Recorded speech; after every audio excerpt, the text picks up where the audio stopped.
Friends আমি মৌমিতা আমার channel আর্কস্টিলে তোমাদের অনেক অনেক ওয়েলকাম আর ভালোবাসা দিয়ে একটা নতুন ব্লগ শুরু করলাম 12টা বাজেনি 5 মিনিট বাকি তাই গুড মর্নিং বলে দিলাম তো সকালে উঠে মেয়েকে ব্রেকফাস্ট করাতে এই কাজগুলো করতেই অনেক দেরি হয়ে যায় এজন্য সকাল সকাল শুরু হয় না মেয়ে তো ব্রেকফাস্টই করে 1 ঘন্টা ধরে তো ব্রেকফাস্ট হয়ে গেছে আমার সমস্ত কাজ হয়ে গেছে এই দেখো এখনো 12টা বাজেনি এদিকে সমস্ত রান্না বান্না হয়ে গেছে আর রোদ উঠেছিল মেঘলা রোদ কিন্তু ঠিক আছে এদিকে করছি আমি একটুখানি আলু সেদ্ধ কারণ সন্ধ্যাবেলা একটা জিনিস বানাবো তাই একটাই বড় আলু কেটে সিদ্ধ বসিয়েছি এই যে এটা তো পেছন পেছন থাকবেই এটার জন্য যত দেরি করে তো উঠি তার উপরে 1 ঘন্টা ধরে ব্রেকফাস্ট করে এখন জুস খাওয়াবো জুস খাইনি তখন কাজ বলতে ওই আলুটা সেদ্ধ করবো পটি করেছে ওটাকে ধোবো আর এইদিকে জুসটা খাওয়াবো ব্যাস তাহলে আমাদের সকালের সমস্ত কাজ হয়ে গেছে মায়ের তো রান্নাবান্না হয়ে গেছে এবার খালি গ্যাস মোছা হবে আজকে একটু শ্যাম্পুও করিয়ে দেবো কালকে আমি করবো ঠিক আছে ওর পটিটা ধুই আর আলুটা সিদ্ধ করে জুসটা খাওয়াই পরে ফিরে আসছি আকাশটার অবস্থা খুব একটা ভালো না রোদ উঠছে মেঘলা হচ্ছে এই কাপড়গুলো অন্তত তুলে নিই শুকিয়ে গেছে এগুলো অনেক সকালে দেওয়া হয়েছে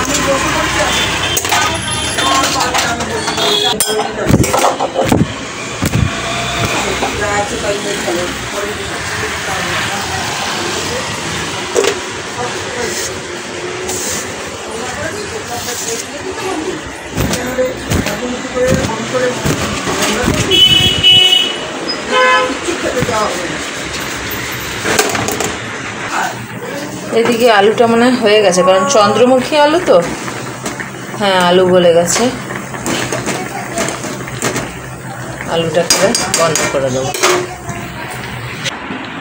1:35 এই যে দুষ্টুটাকে আজকে শ্যাম্পু করে দিয়েছি দুষ্টু এই দেখ আমার মাথায় কি বাবা কি করে এলো আমার মাথায় এটা মুখে দেয় না নোংরা ওগুলো আজকে আমাদের হয়েছে জানি না কি ভিন্ডি ভাজি এটা কি গো কি মাছ বললো বেশ বেগুন আলু দিয়ে কি একটা মাছ দিয়ে বেগুন আলু দিয়ে তরকারি এটা তো মনে হচ্ছে ভাংড়া মাছ হ্যাঁ এই ঠিক করে ঢাক এটা ভাংড়া মাছ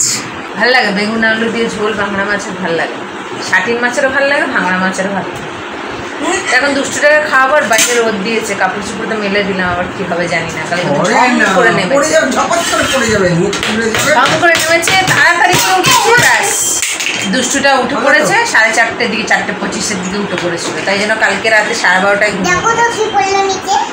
12:30 একটু আগে 5-10 মিনিট আগে ঘুমিয়ে পড়েছে আজকে আবার কি হয় জানি না তো ঠিক আছে মেয়েটাকে খাওয়াই খাওয়া দাওয়াটা সারি পরে সন্ধ্যেবেলায় দেখা হবে দেখো সন্ধ্যেবেলা এখন আমি কি বানাবো তো লঙ্কার পাকোড়া তো একটু আলু বেঁচে গেছিলো তাই জন্য 3টে আলুর চপও বানাবো তো মেয়ে ওঠার আগে সকালে আলু সেদ্ধ করে রেখেছিলাম এখন মেয়ে ওঠার আগে উঠে লঙ্কাটাকে ভালো করে দানাগুলোকে ছাড়িয়ে আলু ভরে রেখেছি আর যেইটুকুনি বেঁচে ছিল 3টে আলুর চপ করে নিয়েছি এখন এটাকে বানাবো আর এদিকে গুলে রেখেছি বেসনটাকে আর এখানে আমি কড়াইতে তেল দিয়ে দিয়েছি তেলটা গরম হলেই বানাবো তো এখন তেলটা গরম হয়ে এসেছে তো আগের আলুর চপগুলো ভেজে নেব আলুর চপগুলো মেয়ের জন্যই করছি কারণ ও তো আর লঙ্কা খেতে পারবে না তাই ওর জন্য করেছি কিন্তু ও আবার অনেক বাদ বিচার করে খেয়েছে ভেতরে আলুগুলো খায়নি সাইডের মানে ধারের পুরগুলোকে এই মানে কোটিনটাকে আর কি ওটাকে খেয়েছে আলুগুলোকে খেতে চায়নি ও আরেক ধরনের খুব সুন্দর হয়েছিল খেতে মোটামুটি দোকানের মতন না তবে ওই খাওয়ার মতন হয়েছিল কিন্তু সফট হয়েছিল আলুর চপগুলো সুন্দর হচ্ছে এগুলো একটু বেশি তেল দিয়ে করলেই আর কি ভালো তাহলেই আসে ভালো শেপটা টেস্টটা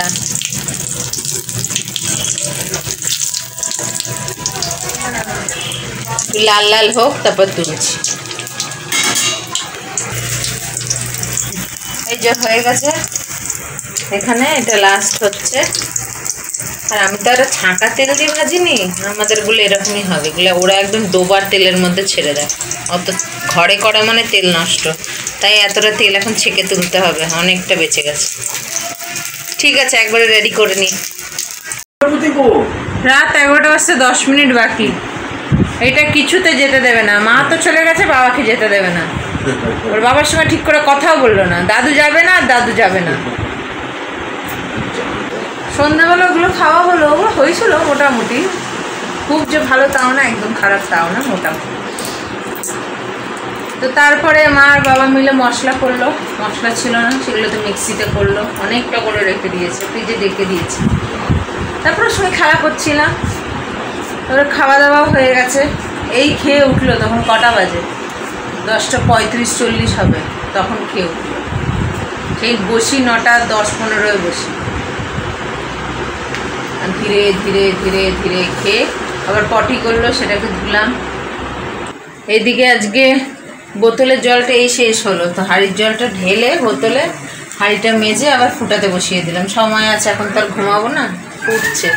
এই একটু আগে বসালাম। এদিকে টাওয়ালটা ভিজিয়েছি সন্ধ্যাবেলায়, এখন কেচে দেবো। সাবান আছে কিন্তু এর মধ্যে, কিন্তু কেটে গেছে।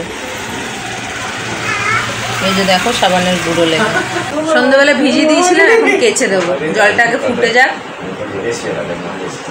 তো এখন সব হয়ে গেছে, এবারে ওই দুটো কাজই আছে, জলটা ফুটবে আর এদিকে এটাকে কেচে দেবো। গরম লেগে গেল, গরম লাগছে, গরম আছে। যাই হোক, ব্লগটাকে এখানেই শেষ করছি। আজকের ব্লগ যদি ভালো লেগে থাকে তাহলে একটা লাইক করো,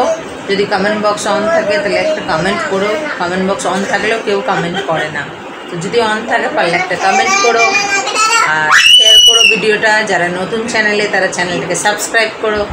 আবার আসবো একটা নতুন ভিডিও নিয়ে, তখন তোমরা ভালো থেকো, সুস্থ থেকো, নিজেদের খেয়াল রেখো। Good night.